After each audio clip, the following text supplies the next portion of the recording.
Assalamualaikum warahmatullahi wabarakatuh.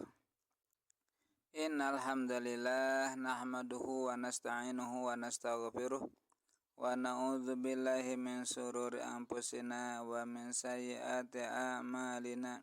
May yahdihillahu fala mudhillalah wa may yudlilhu fala hadiyalah. Asyhadu an la ilaha illallah wahdahu la syarikalah wa asyhadu anna sayyidana Muhammadan abduhu wa rasuluh. Amma ba'du, usikum manapsi bitaqwallah la'allakum tuflihun. Rekan-rekan para peserta bimbingan perkawinan KUA Sukarnagara ataupun mungkin yang sudah pengantin baru yang saya hormati. Yang pertama kepada yang sudah nikah pengantin baru, saya ucapkan selamat berumah tangga kepada Anda. Semoga rumah tangganya bahagia, rumah tangganya penuh berkah, sukses selalu ya. Amin ya Allah ya Rabbal Alamin. Kepada para calon pengantin yang nikahnya nanti beberapa hari lagi, mari kita persiapkan ilmunya dan mentalnya. Karena tanpa ilmu dan mental, tentu rumah tangga akan susah untuk menciptakan rumah tangga yang kita harapkan. Mengajak kepada Anda sekalian, satu, harus punya keyakinan yang mantap ya. Yakin bahwa Allah lah yang mengatur alam semesta. Allah lah yang mengatur kehidupan kita, termasuk yang mengatur jodoh kita. Anda punya pasangan nanti ataupun yang sudah nikah, itu adalah pasangan yang Allah hendaki, yang Allah sengaja menciptakan pasangan Anda. Meyakini jodoh yang terbaik dari Allah. Terus yakin ya. Artinya jangan dibanding-bandingkan dengan pasangan yang lain. Inilah jodoh kita yang terbaik. Ya, mantap, yakin. Ini yang karena Allah yang Rabbul Alamin. Allah yang mengatur alam semesta ini. Allah mengatur jodoh kita, mengatur kehidupan, mengatur rezeki kita. Mengatur tempat tinggal kita nanti di mana, rezekinya dari mana, Allah yang mengatur. Ya, harus makin mantap jodoh ini dari Allah. Adapun wasilahnya, jalannya mungkin ya bermacam-macam alasan, bermacam-macam jalan ya. Mungkin kita ketemu di jalan, kenalan ya. Mungkin lewat medsos di Facebook, di Instagram ataupun di mana kita chatting-chattingan nyambung kan, mungkin saja. Ataupun mungkin dalam suatu pertemuan di mana ketemu nyambung, nanya, kontak-kontak nyambung ya. Ataupun lewat orang ketiga ya. Macomlang ya, ataupun panglayar maksudnya. Itu mungkin saja. Jadi inti nama, setelahnya kita sudah punya rencana nikah, yakin itulah jodoh yang terbaik dari Allah yang perlu kita pelestarikan, perlu kita syukuri. Itu ya, satu tuh harus mantap, jangan ragu lagi. Yang kedua adalah harus punya cita-cita yang tinggi, ingin berbarengan dengan istri kita, dengan suami kita dari sejak pernikahan sampai ke akhirat nanti, ke surga yang penuh nikmat. Itu jadi mau rumah tangga dunia dan akhirat, masya Allah, itu cita-cita yang sangat tinggi. Jangan sampai pak kontrak itu itu teh salah rumus yang salah ya. Dari sejak rumah tangga harmonis, geus pakotrak itu, geus akhir-akhir ini pas ya, tetapi pisah. Nah itu. Ya, jadi saya ingin sejak awal nikah sampai ke surga nanti dengan istri kita, dengan suami kita, masya Allah, itulah niat yang baik. Ya gitu ya. Yang kedua, Yang ketiga mungkin ya. Yang ketiga Anda harus punya iktikad kepada suami. Iktikad ingin membahagiakan pasangan kita. Harus punya keyakinan, punya iktikad, punya rencana ingin membahagiakan pasangan hidup kita sekemampuan kita ya.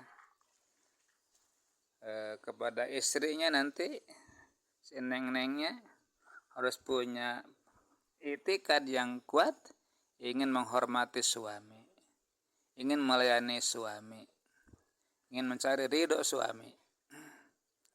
3 ya. Karena hidup kita ini adalah bukan di dunia saja, tak ada pertalian sampai ke akhirat. Sehingga muncullah kewajiban suami dan kewajiban istri. Itu ya. Rasul berpesan, awsana Rasulullah sallallahu alaihi wasallam biqaulihil karim, ittaqullaha fin nisa akhadtumuhunna bi amanatillah wastahlaltum furujahunna bi kalimatillah.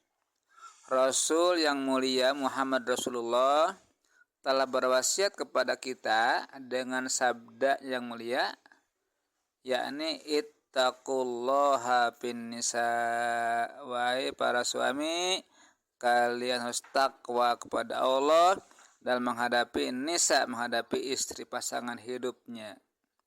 Ittaqullaha fin nisa, kalian harus takwa kepada Allah, memohon perlindungan, pertolongan kepada Allah dalam menghadapi istri kita. Kenapa?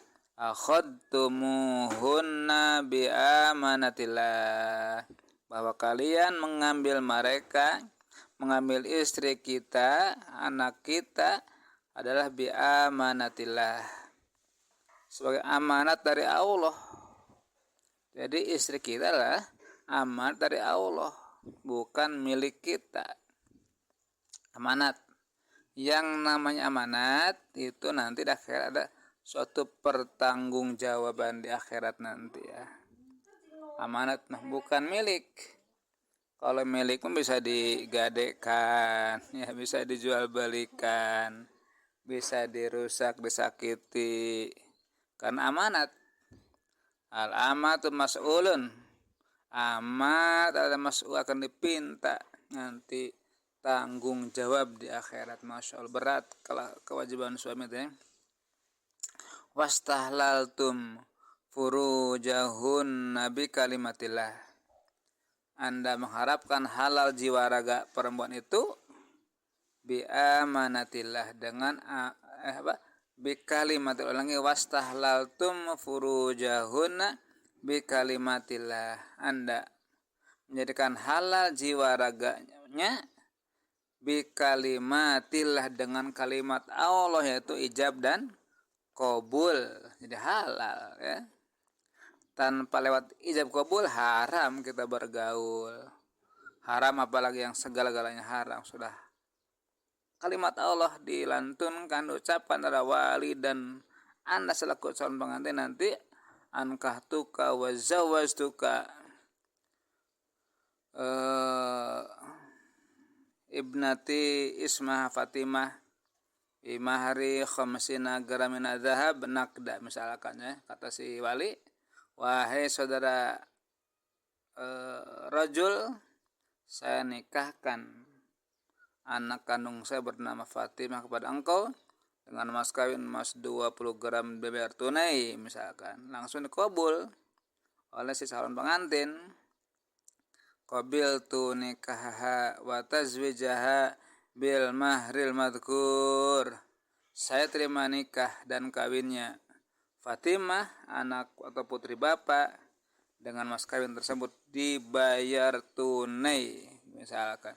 Itu kalimat Allah, ijab dan qabul, kalimat yang dicontohkan oleh Allah, oleh Rasulullah. Nah, baru halal jiwa raga istri tersebut.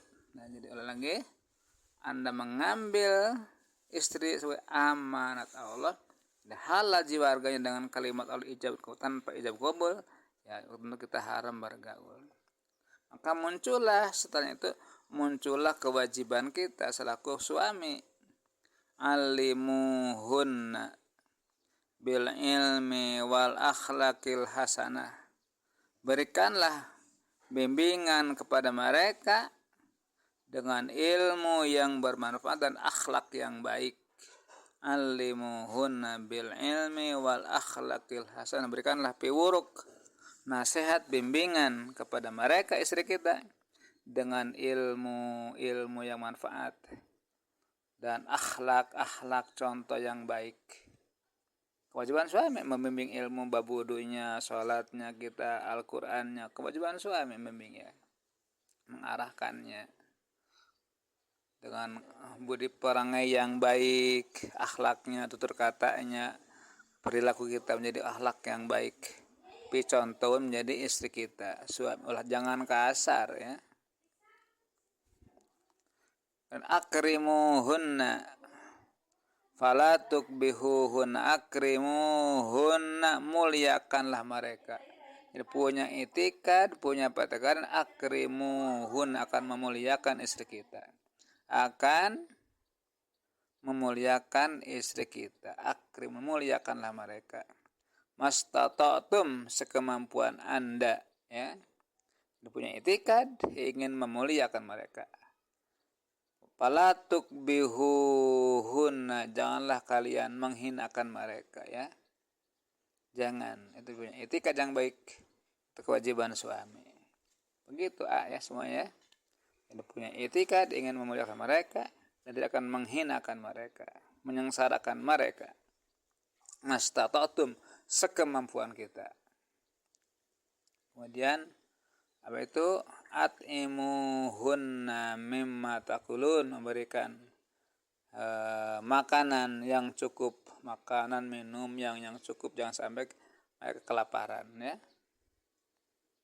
Jangan sampai kita selaku suami enak berpoya-poya di luar rumah sementara istri di rumah kelaparan. Di mimma takulun, dari apa yang kalian makan.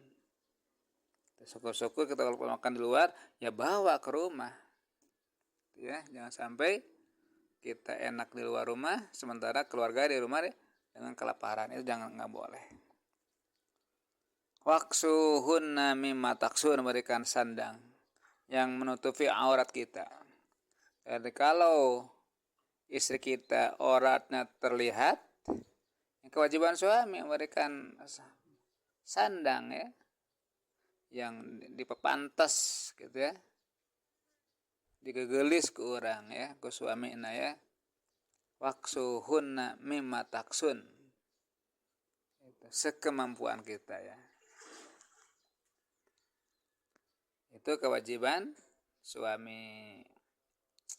Kemudian harus ditopang oleh seorang figur perempuan yang sholihah.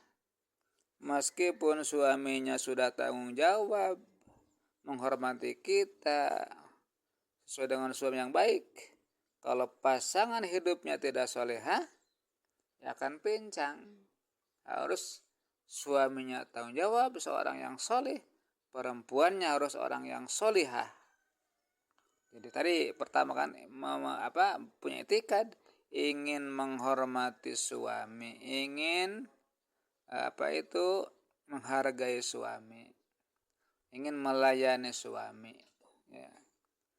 Kata Rasul bersabda, khairun nisa'i imro'atun idza nadarta ilaiha sarratka wa in amartaha atau atka wa in ghibta anha hafidatka bimalika wa nafsiha. Dahulu Rasul, khairun nisa'i, sebaik-baiknya perempuan adalah idza nadarta ilaiha sarratka, di mana engkau wahai suami bertatap wajah dengan istrinya, sarratka, istrinya membahagiakan, penuh senyum kepada suaminya, marahmai budi payunan suami. Kapan itu? Kapan saja dan di mana saja. Jangan sewaktu-waktu fluktuasi ya. Jadi ketika suami sedang sehat, sedang sakit, sedang banyak uang, sedang bokeh, tetap syarat ka marah mai budi mungkin ridho dihukum jantan suami. Harus begitu.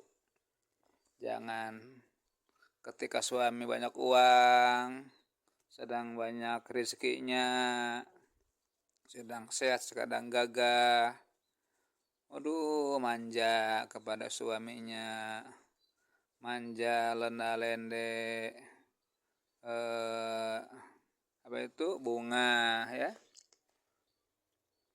Tapi suatu waktu suaminya diuji sama Allah, nggak punya uang, lagi di PHK suaminya, mulai istrinya merengut, tidak semangat, uring-uringan, marah-marah, baud. Nah, itu tidak baik. Itu ciri perempuan yang tidak sholihah, tidak akan benar rumah tangganya. Jadi bogoh nanti karena dunia anak wungkul ya. Itu tidak boleh, berat. Kalau seperti itu rumah tangga tidak akan harmonis, tidak akan sukses. Tidak punya istri yang sholihah lah. Itulah keindahan rumah tangga ya. Tidak banyak menuntut, tapi mensyukuri nikmat yang ada. Senantiasa marah mai budi payun suami, hormat ke suami ya. Tidak macam-macam. Wa in ghibta wa in amartaha, atau ajka di mana seorang suami sewaktu-waktu minta bantuan, atau ajka taat melaksanakan perintah suami. Itulah istri sholihah. Jadi minta apa saja selama kita mampu melaksanakan, segera laksanakan oleh istrinya. Itu menandakan perempuan yang sholihah. Jangan nanti ya, itu dosa ya, karena kita sudah dihukum kunjung suami ya. Harus taat patuh kepada suami selama perintahnya tidak melanggar syariat, selama perintahnya tidak maksiat.